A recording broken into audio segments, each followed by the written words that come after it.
Media రంగంలో రామోజీరావు చేసిన సేవలు చిరస్మరణీయమని ఏపీడబ్ల్యూజే జిల్లా ఉపాధ్యక్షులు అట్లూరి రాజశేఖర్ కొనియాడారు.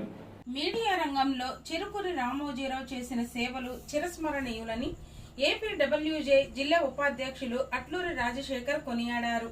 రామోజీరావు ఆకస్మిక మృతికి సంతాపం తెలుపుతూ హనుమాన్ జంక్షన్ 4 రోడ్ల కూడలిలో శనివారం సాయంత్రం ఏపీడబ్ల్యూజే ఆధ్వర్యంలో జర్నలిస్టులు రామోజీరావు చిత్రపటానికి పూలమాలలు వేసి నివాళులర్పించారు.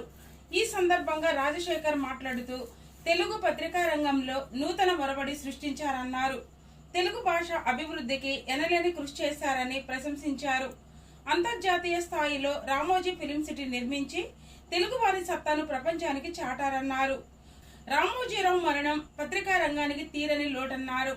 ఈ కార్యక్రమంలో జర్నలిస్టులు అక్కినేని శ్రీనివాస ఫణీంద్ర, చలమలశెట్టి శ్రీనివాసరావు, పల్లపు అంకమ్మబాబు, ఇంటి దేవసహాయం, మలిశెట్టి సుబ్రహ్మణ్యం, కాలి కిరణ్, దారావతు హరికృష్ణ, షేక్ కరీం, మాతంగి కిషోర్, రెడ్డి రఘుబాబు, ఆకుల లక్ష్మీ శ్రీనివాస్, రామకృష్ణ తదితరులు పాల్గొన్నారు.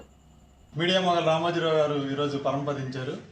ఆయన ఆత్మకు శాంతి చేకూరాలని ఏపీడబ్ల్యూజే తరఫున కోరుకుంటూ ఆయనకు నివాళులు అర్పించడం జరిగింది. తెలుగు పత్రికా రంగంలో తనకంటూ ఒక ముద్ర వేసుకోవడంతో పాటు ప్రపంచ పత్రికా రంగంలోనే ఆయన తనదైన ముద్ర వేసుకుని ఈరోజు నింగిపోయారు. ఆయన వల్ల మన రాష్ట్రంలో తెలుగు భాష ప్రాచుర్యంలోకి రావడంతో పాటు నేటి తరానికి తెలుగు భాషని పరిచయం చేస్తూ ఆ భాష ప్రాముఖ్యతను వివరిస్తూ ఆయన పత్రికా రంగంలో ఎన్నో రచనలు చేయడం కానీ పత్రికా రంగం మొత్తం ఆయన అలాగే చేశారు. అలాగే రామోజీ ఫిలిం సిటీ, మార్గదర్శి చిట్స్ అలా ఏ వ్యాపార రంగంలో ఇందులో కాలుపెట్టిన అమోఘమైన ప్రతిభ కనపరుస్తూ అద్భుతమైన విజయయాత్ర సాగించిన ఆయన ఈరోజు నింగికెళ్ళటం చాలా బాధాకరం. ఆయన ఆత్మకు శాంతి చేకూరాలని కోరుకుంటూ నివాళులు అర్పిస్తున్నాం.